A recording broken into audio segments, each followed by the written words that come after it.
Karen Wells walked onto the plane that morning feeling confident, almost too confident. She was used to traveling for work, used to getting attention, used to people stepping aside for her. She believed she knew how every flight worked, where the best seats were, and how to take charge when something was not the way she liked it. When she stepped into the premium cabin, she saw an empty seat near the window, and without thinking twice, she placed her bag above it and sat down. She did not look at the seat number, she did not check her ticket again, she simply assumed the seat belonged to her because she wanted it to belong to her.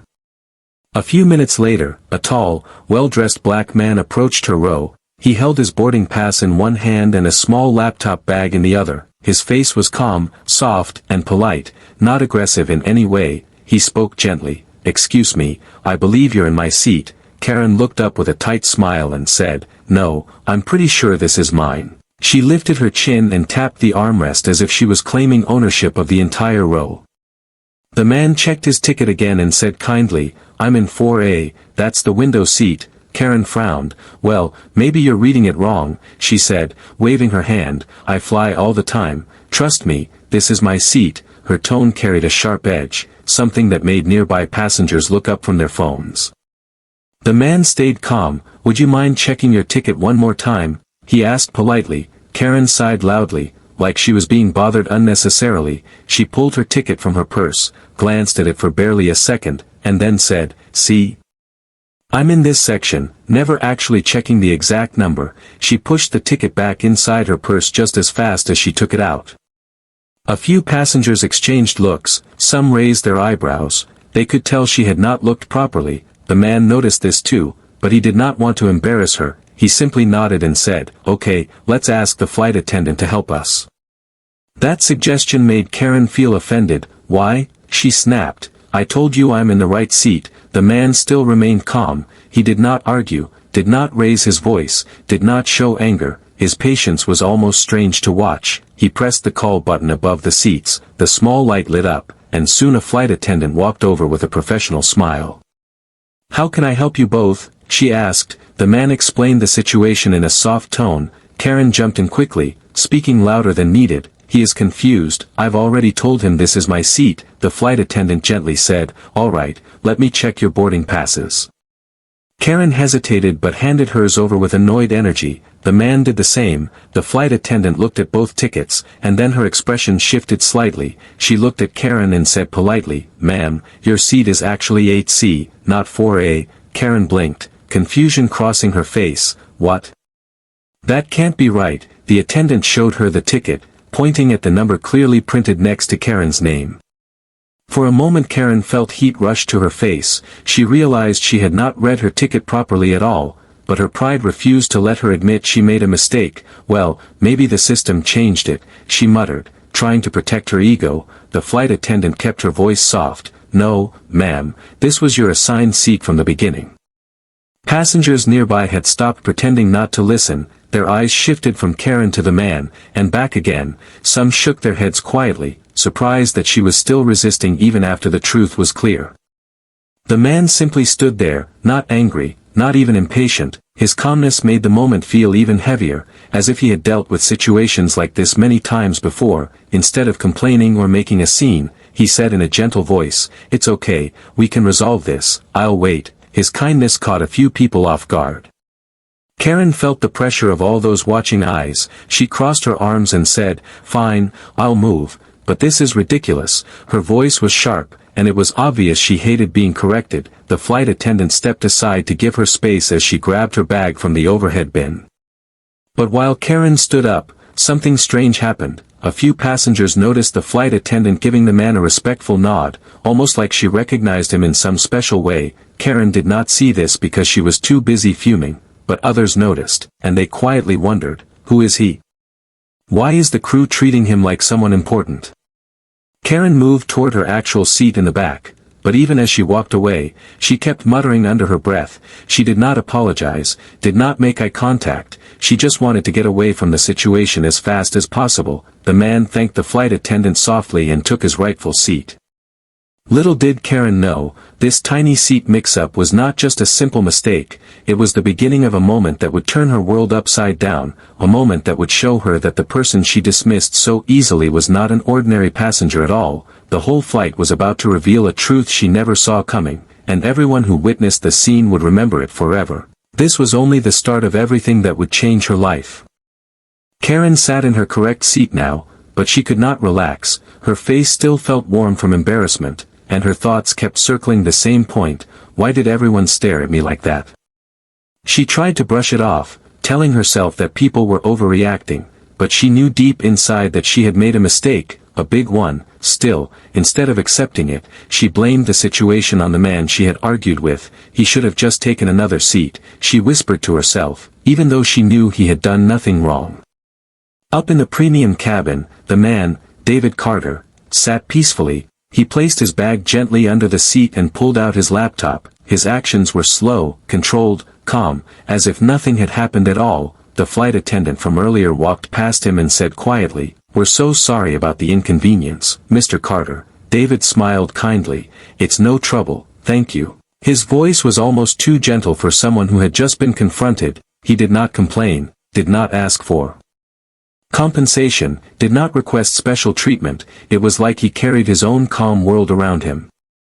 A few passengers overheard the way the attendant spoke to him and exchanged curious looks. Something felt different. Why did she address him with that level of respect?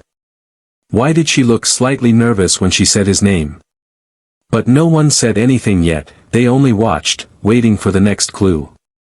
Meanwhile, Karen kept shifting in her seat. She could not find comfort no matter how she adjusted herself. Her pride was still hurt, but something else bothered her too. She replayed the man's face in her mind, his calm eyes, his gentle tone, his patience. Everything about him had felt important. She did not know why she felt that way, but there was something she had missed, something she could not yet understand. She finally looked forward and saw passengers still whispering, still glancing toward the front cabin, and every time they looked her way, she felt a twist in her stomach. "Why won't they just drop it?" she muttered, pulling out her phone to distract herself. But even then, her hands were slightly shaking. It was the first time in a long time she felt truly judged by others, and she did not like the feeling at all. Up front, a second flight attendant approached David with a small bottle of water. "Let us know if you need anything at all, sir," she said warmly. David nodded with a soft smile. "I appreciate it." His gentle gratitude made her smile back almost shyly before she walked away. Passengers around them grew even more curious. One man leaned toward the woman sitting beside him and whispered, "Do you think he's someone important?" She shrugged. "Maybe a VIP passenger. Someone famous."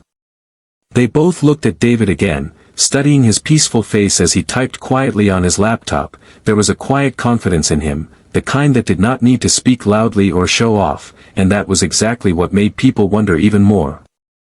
Back in row 8, Karen watched a flight attendant walk past her without making eye contact. She suddenly wished she had behaved differently. She could feel something shifting on the plane, like she had set off a chain reaction without realizing it. She looked again toward the premium cabin, trying to spot the man, but from her seat, she could only see the top of his head. She sighed, wishing the flight would just begin so she could close her eyes and forget everything. But then something unexpected happened. The captain himself stepped out of the cockpit. He walked straight to the premium cabin, and passengers instantly recognized him. A captain rarely came out before takeoff unless something important needed attention. The captain approached David with a warm handshake. "Good morning, Mr. Carter," he said with clear respect in his voice. Several passengers gasped softly. Karen leaned forward in shock, trying to hear better. "We're honored to have you on board today," the captain continued. His voice carried through the cabin, loud enough for people nearby to hear it clearly. Karen felt her throat tighten. "Honored," she whispered to herself. Something was not right. Why would a captain speak like that to a normal passenger? Why did his tone sound almost apologetic and thankful at the same time? Her heart began to beat faster. She tried to remember if she had seen the man's face somewhere before, on TV, on a magazine cover, online. But she could not place it. She only remembered one thing clearly. She had argued with him, loudly, stubbornly, and disrespectfully. The captain spoke with David for a moment longer, thanking him quietly for choosing their airline that day. David simply smiled in return, as humble as ever. The captain then excused himself and returned to the cockpit, but the silence left behind felt heavier than before. Passengers were now more curious than ever. Some whispered openly, others stared. All of them wanted to know the same thing: who exactly was this man? Karen swallowed hard, suddenly feeling a wave of dread settle inside her. She sensed she had made a mistake she did not yet understand, a mistake that was about to grow much bigger as the truth came closer. The flight had not even taken off, and already the air felt different, tense, full of secrets waiting to be revealed. And Karen knew, deep down, that the story was no longer just about a seat mix-up. Something much bigger was coming, and she was right in the middle of it. Karen sat stiffly in her seat long after the captain returned to the cockpit. Her heart felt like it was beating too fast, something she had never felt on a flight before. Something about the way the crew spoke to that man made her uneasy. It was not fear, no, it was something else, something she did not want to name yet. She glanced again toward the front, but from row 8 she could only see shapes, shadows, and a soft glow of screens. Still, she could feel a shift in the air, like everyone now sensed something important was about to happen. Meanwhile, in seat 4A, David Carter continued typing quietly on his laptop, his expression calm, focused, almost peaceful. He did not seem bothered by the earlier scene with Karen. In fact, it was as if he had completely forgotten it, but the passengers around him had not. A woman sitting across the aisle leaned slightly forward, pretending to adjust her bag, just to get another look at him. A young man 2 rows behind kept whispering to his friend, trying to piece together who this mysterious man might be. Even the cabin crew exchanged glances with quiet smiles whenever they passed him, as if sharing a secret they were not allowed to reveal yet. Karen clenched her hands together. The more she thought about it, the more frustrated she felt. Why did he act so calm? Why didn't he get angry? Why did he behave like someone who had nothing to prove? And why did the flight crew act like they were serving royalty? She tried telling herself that maybe he was a frequent flyer, or maybe he knew someone in the airline, but no frequent flyer got this level of respect, not even the loud businessmen who always wanted upgrades. Suddenly the plane doors closed, the flight attendants moved down the aisle doing final checks. Karen tried to look away and pretend nothing bothered her, but her mind kept replaying the moment the captain shook the man's hand. That memory refused to fade. It was like the answer was right in front of her, but her pride blocked it from forming fully.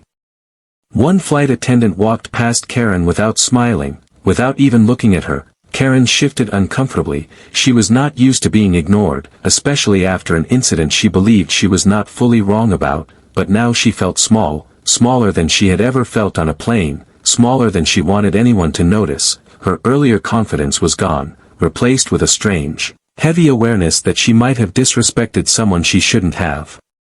The engine started humming, the plane rolled toward the runway. As the safety video played, passengers still whispered, their eyes moved toward the front cabin over and over again. One man whispered, "He must be a top executive or something." Another replied softly, "I think he might be more than that." Their voices only made Karen more anxious. Once the plane lifted into the sky, the tension in the air softened but did not disappear. Instead, it turned into curiosity, quiet but strong. Everyone waited for the next moment that might give them a clue. The cabin darkened slightly as window shades were lowered, but Karen's mind did not rest. She kept rewinding the entire scene in her head. She remembered the soft respect in the flight attendant's voice when she said, "We're so sorry, Mr. Carter." She remembered the captain's handshake, the way his eyes softened, as if greeting someone who mattered beyond a simple customer. The plane reached cruising altitude. The seatbelt sign turned off with a soft ding. Almost immediately, one of the senior flight attendants headed straight to David. She bent down slightly and said, "Mr. Carter, we have arranged a small welcome refreshment for you." He thanked her again, his voice gentle, warm, humble. Karen heard this from her seat and felt her stomach twist again. No one had ever offered her a special welcome refreshment. She had flown dozens of times, but never once did the captain leave the cockpit to greet her. Never once did the staff speak in soft, respectful tones that almost sounded like admiration. In seat 8C, Karen's mind finally whispered the thought she had been avoiding, "Who is he?" She whispered it again louder, "Who is he really?" Her voice trembled just a little, because deep inside, she feared the answer, feared it might reveal something unpleasant about herself too. The truth felt close, like a shadow standing just behind her waiting for the right moment to step forward. Up front, David took a sip of the drink the crew prepared. He thanked them once more, and again the attendant smiled with genuine respect. It was not fake, not forced, not polite. It was real. It came from knowing something the rest of the passengers did not know yet, something that would soon reach everyone on the plane. Karen stared out the window but saw nothing except her own reflection, her lips pressed tightly together, her pride fighting her growing fear. She remembered how she had refused to check her ticket properly, how she had raised her voice, how she had treated him like someone unimportant. Each memory stung her a little more, and though she did not want to admit it, a part of her knew she was wrong. Wrong in a way that might haunt her once the truth fully came out. The calm man in 4A seemed untouched by it all. He carried himself with a quiet confidence that made people wonder if he was used to situations like this, if he had seen this kind of thing many times before, if he had learned long ago that staying calm was more powerful than shouting. Karen did not know yet, but the flight was slowly building toward a moment that would reveal everything, a moment that would be impossible to forget, a moment she would replay in her mind for years, and when it came, she would understand the price of making assumptions, and the weight of the lesson life was about to teach her. The plane had settled into smooth flight, the clouds drifting gently below them like soft fields of white. Most passengers relaxed into their seats, but there was still a strange energy floating in the air, something unspoken yet shared by everyone. They all felt that something important was coming, even if they did not know what it was, and at the center of that tension was the quiet man in seat 4A, David Carter.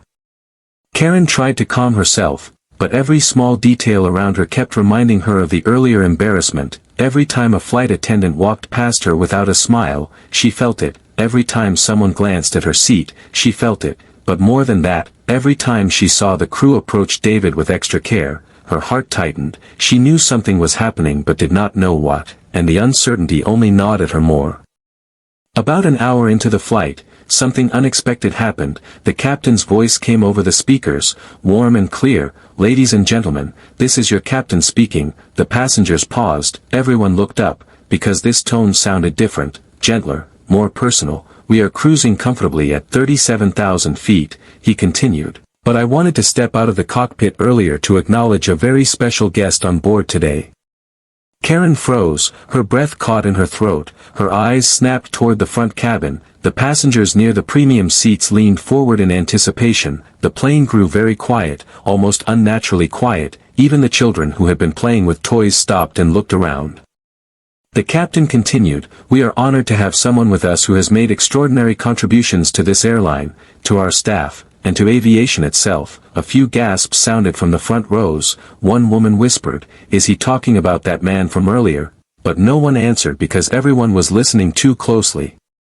Karen slowly sank into her seat, trembling just slightly. She already knew who the captain meant, but her pride still refused to accept it fully. Surely it couldn't be the same man she argued with, the same man she told to check his ticket, the same man she insisted move from her seat.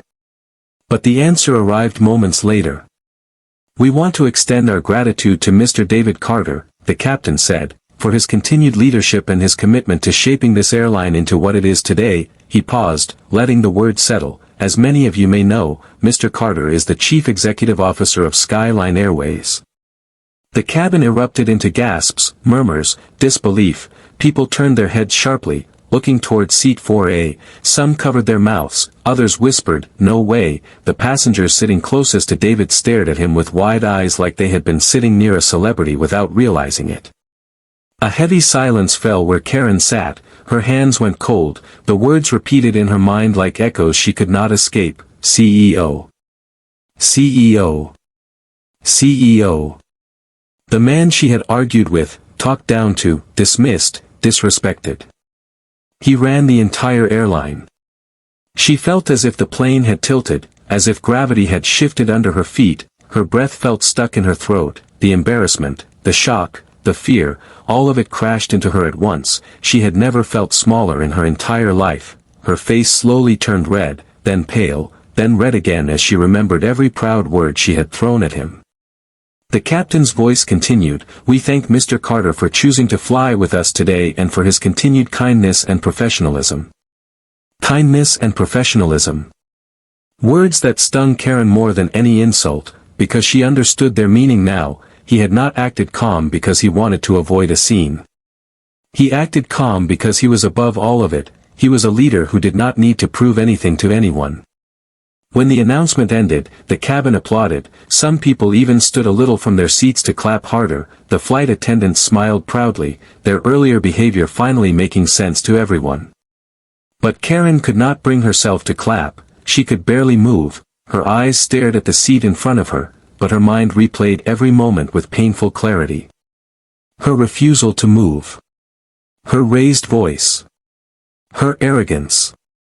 Her assumption that he must be the one confused. Everything she did was wrong, painfully wrong. Up front, David simply nodded politely at those who clapped. He did not brag, did not wave, did not act important. His humility only magnified his presence more. It made the passengers admire him even more deeply. And it made Karen feel even worse. Her chest felt tight, her throat dry, her heart heavy with something she hated to feel, guilt. She pressed her hands together, trying to steady herself. Her mind whispered repeatedly, "How do I fix this? How do I face him?" But she knew there was no easy answer, no quick way to undo what she had said and done, and the longer she sat there, the more she realized there was another truth forming inside her. She did not just insult a CEO. She insulted a man who had shown her more patience and respect than she gave him. And that was the part that hurt the most. The flight continued quietly, but Karen knew this moment was far from over. The lesson life had prepared for her was only beginning, and she would soon face the hardest part. Looking the man in the eyes after everything she had done. Karen sat frozen long after the applause died down. Her ears still rang with the captain's words, "Mr. David Carter, CEO of Skyline Airways." Every second felt heavier than the one before it, as if the truth had wrapped itself around her chest, making it hard to breathe. She stared at her hands, but all she could see was the moment she pointed at him, the moment she refused to move, the moment she treated him as if he had no right to sit beside her. The passengers around her were buzzing with excitement. Some whispered about his business achievements, others talked about how humble he seemed, a few even said they wished they had taken pictures with him. But Karen could not join any of those conversations. She felt like the entire plane had become a mirror, reflecting her mistake again and again. Her mind replayed everything in slow motion, his calm tone, his polite words, his gentle patience. She had mistaken kindness for weakness, calmness for uncertainty, humility for insignificance, and now she understood the truth. He had not been confused. He had not been wrong. He had simply been gracious. Meanwhile, in seat 4A, David closed his laptop and rested his head against the seat for a moment. He did not look around, did not bask in attention, did not treat the announcement as something special, because for him, it wasn't. This was his normal life, one where he led quietly, without demanding recognition, where respect came from character, not from titles, and yet, even with all his responsibilities, he still treated everyone with calm dignity, even the people who did not treat him the same. A flight attendant approached him with a small note from the captain, thanking him again for his leadership. David smiled and thanked her politely. She asked if he needed anything else, but he said, "I'm perfectly fine, thank you." His voice was steady, warm, the voice of someone who carried a world of responsibilities without ever letting it show. Back in row 8, Karen pressed her forehead against the cool window, trying to calm the storm inside her. She had made mistakes in life before, but never one this public, never one this humiliating, never one that struck her heart so sharply. Her pride had blinded her, but the truth had opened her eyes painfully wide. She whispered to herself, "What kind of person am I?" The words were small, fragile, like they might crack if spoken too loudly. Her mind drifted to the moment the captain shook David's hand. She remembered the respect in the captain's eyes, genuine, deep, earned, and she remembered the crew's careful tone when they spoke to him, how their smiles were real, how their posture straightened, how they carried quiet admiration for him. And she realized she had stepped into a world she did not understand, a world where this man was respected not for power, but for integrity. Karen took a deep breath, her chest still tight. She knew she had to apologize, she knew she could not leave the plane with that weight inside her, but fear crept in. What if he rejects my apology? What if he thinks I'm fake? What if he ignores me? Her stomach twisted, her palms grew sweaty. She had never been afraid to talk to anyone, but now she feared facing a man she had wronged so deeply. As the flight attendants began to serve refreshments, Karen watched them carefully. They spoke to passengers politely but differently. They smiled at David with genuine warmth. She noticed how they paused longer near him, how they made sure everything was perfect around his seat, and each small action reminded her again of who he truly was. And who she had been an hour ago. Karen swallowed hard and whispered to herself, I have to say something. I have to. But her courage felt fragile, thin, like it could break at any moment. Still, she forced herself to stand. Her knees trembled slightly as she stepped into the aisle. She walked slowly toward the front, each step heavier than the last. The passengers watched her with curiosity, some remembering the earlier argument. When she reached row 5, she froze, her heart pounded like a drum inside her chest. She could see David's shoulder, the soft movement of his head, the calm energy around him, but she could not make her feet move forward. Her voice disappeared. She quickly turned around and walked back to her seat, her face burning with shame. She wasn't ready, she was terrified. She had never apologized to anyone like this before. But she also knew the moment would come again. She could not run from it forever. David, unaware of her struggle, continued reading something on his laptop. His calmness felt like another world compared to the chaos inside Karen's chest. As the plane moved through the sky, Karen sat quietly, rehearsing her apology over and over again in her mind, trying to find the right words, the right tone, the right moment. She did not know when she would finally gather the courage, but she knew one thing for sure. Before this flight ended, she had to face him. She had to. Because the lesson she was learning was too big to ignore. The plane continued its steady journey through the clouds, but inside Karen's chest, nothing felt steady anymore. Her thoughts twisted like turbulence, hitting her again and again without warning. She kept repeating the same words in her mind. I have to apologize. I have to apologize. But every time she looked toward the front cabin, her courage vanished like smoke in the wind. Meanwhile, the atmosphere around seat 4A felt completely different. David's calm presence had turned into something almost peaceful to watch. Passengers around him no longer whispered. They looked at him with quiet respect. The flight attendants checked on him gently, never too often, never too little. One brought him a warm towel, another offered him a selection of snacks not given to anyone else, but he accepted everything humbly. Never demanding a thing, never acting superior, it only made him more admirable to those who watched. Karen kept her eyes down, feeling smaller with every passing minute. She tried to distract herself, opening the in-flight magazine, but she could not read a single word. Her eyes moved across the page, but her mind stayed trapped in that first moment. The moment she refused to move. The moment he asked kindly. The moment she made herself look like someone she didn't want to be. A flight attendant passed by and accidentally made eye contact with her for a split second. The attendant's polite smile faded quickly into something more stiff. Karen noticed it, and it made her chest ache even more. She knew she was being judged. She knew people had opinions about her now. She felt exposed in a way she had never felt before. And worst of all, she knew she caused it herself. The soft ding of the seatbelt sign came on again unexpectedly. The captain's voice followed. Ladies and gentlemen, we may experience a small area of turbulence ahead. Please remain seated and keep your seatbelts fastened.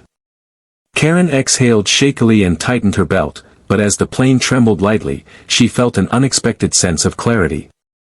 If life could shake her like this in the sky, maybe it was time she faced the truth on the ground.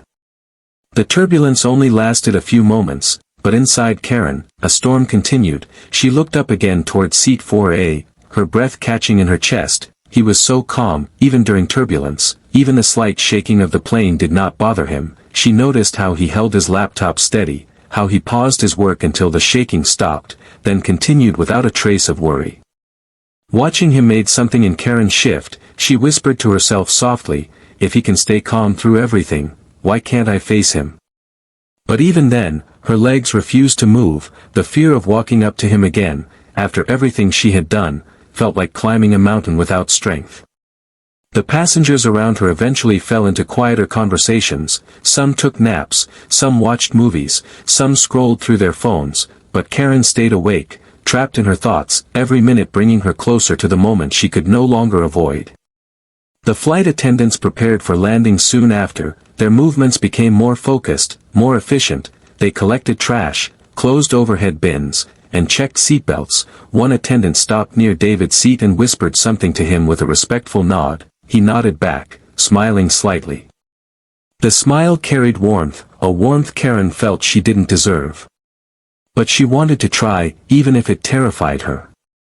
When the plane finally began to descend, the pressure inside Karen became unbearable. The closer they got to the ground, the closer she came to losing her chance forever. She knew she would never see David again after they stepped off the plane. She would never get another chance to say sorry, never get the chance to show she understood her mistake.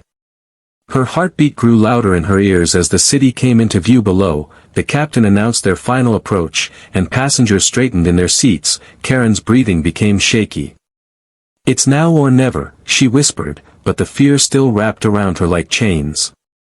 The plane touched down smoothly, the wheels rolled along the runway, and the cabin filled with the familiar sounds of landing, clicks, hums, quiet sighs of relief, but Karen felt none of that relief. Her moment was coming closer, and she was still frozen. As the plane slowed to taxi, the flight attendants made their final announcements. Karen unbuckled her seatbelt with trembling hands, her heart raced painfully fast. When the plane reached the gate and the seatbelt sign turned off, people stood, stretching and gathering their bags, but Karen did not stand right away. She stayed seated, staring at her hands, whispering to herself. "You have to do it. Don't run from this. Don't be the same person you were an hour ago." Then she slowly rose to her feet, her legs shook, her hands trembled, her throat felt tight, but she forced herself forward, step by step, moving toward the front cabin for the second time. This time, she didn't turn back. This time, she kept going. Because she knew the moment of truth was waiting for her. And whether or not he forgave her, she needed to face him. She needed to show she had learned something. She needed to become better than who she had been.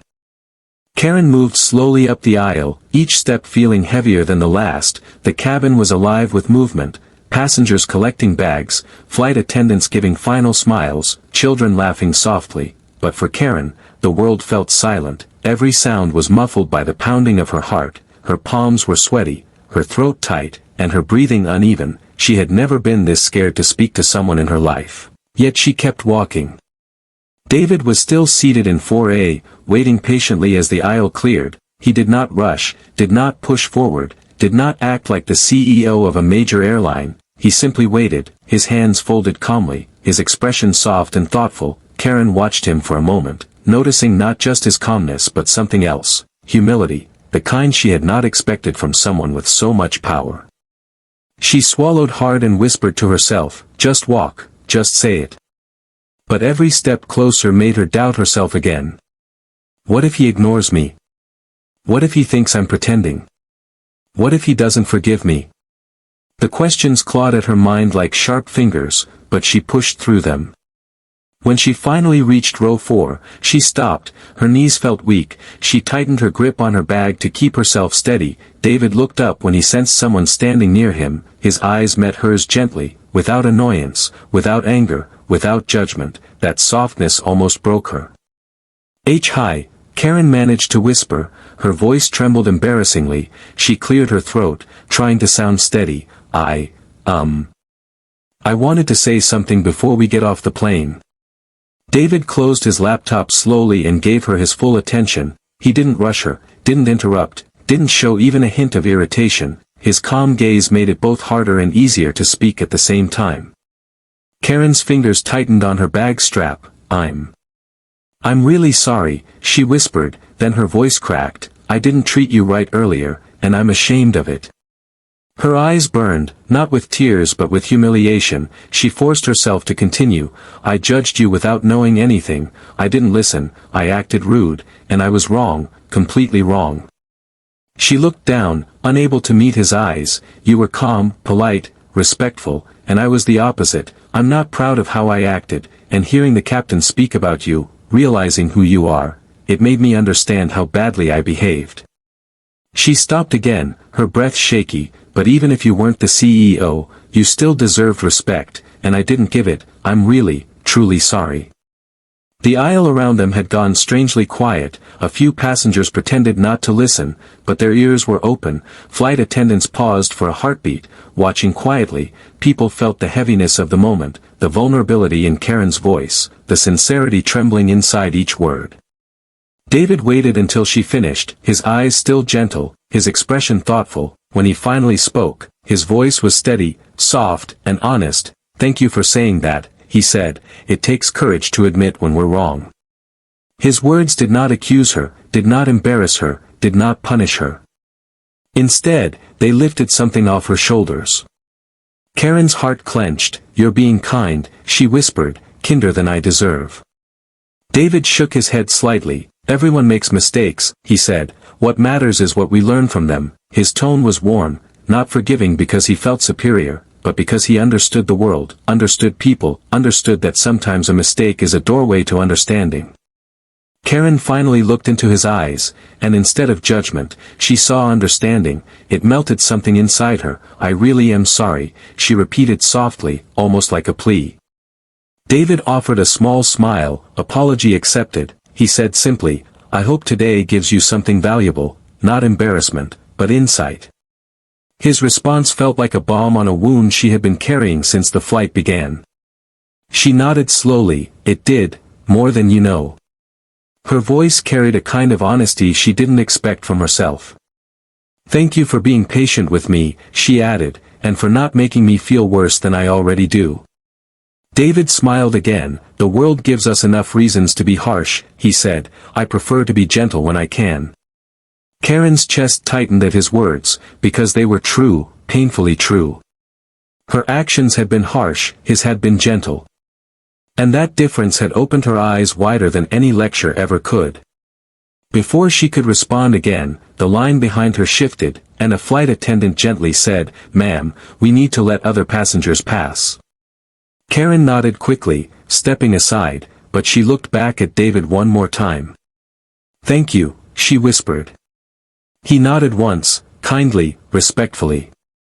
And as she walked down the aisle toward the exit, her heart felt different. Heavier from the shame. Lighter from the forgiveness.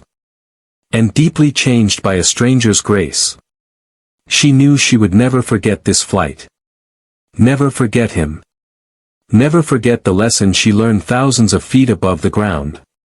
Karen stepped off the plane with slow, careful breaths. The warm air of the airport felt strangely heavy against her skin, as if the world outside already knew she had changed somehow. People rushed past her, families reuniting, business travelers pulling suitcases, children running with excitement. But Karen moved as though she were walking through water. Her mind replayed the moment of her apology again and again, along with David's gentle response. She couldn't understand how someone with so much power could show so much grace. Especially towards someone who had treated him so poorly. The thought kept her heart tight and her steps slow. She reached the baggage carousel but didn't grab her suitcase right away. She stood still, watching the conveyor belt turn in slow circles. She felt like she was seeing herself for the first time, the version of her who had stepped onto the plane hours earlier, confident, loud, proud, ready to argue, certain she knew everything. That person now felt distant, almost embarrassing to remember. Passengers around her whispered excitedly about the CEO from the flight. Some even pulled out their phones, searching his name to learn more about him. Karen didn't search anything. She didn't need to. She already learned enough from meeting him face to face. When her suitcase finally passed, she grabbed it and stepped away. But she didn't walk straight to the exit. She moved to a quieter corner of the airport, needing a moment to breathe, needing a moment to think. The conversation she had with David lingered in her thoughts, especially the words he said. Everyone makes mistakes, what matters is what we learn from them. She whispered those words to herself again, letting them sink deeper, and slowly, something inside her softened. She felt her shoulders relax for the first time since takeoff. The shame was still there, but now it mixed with something else, clarity. Karen suddenly remembered her behavior from the flight, how quickly she raised her voice, how she tried to force her way without listening, how she dismissed a man simply because she assumed he didn't belong in a premium seat. It was painful, truly painful, to face the truth of her own actions, but Karen knew she needed that pain to grow beyond it.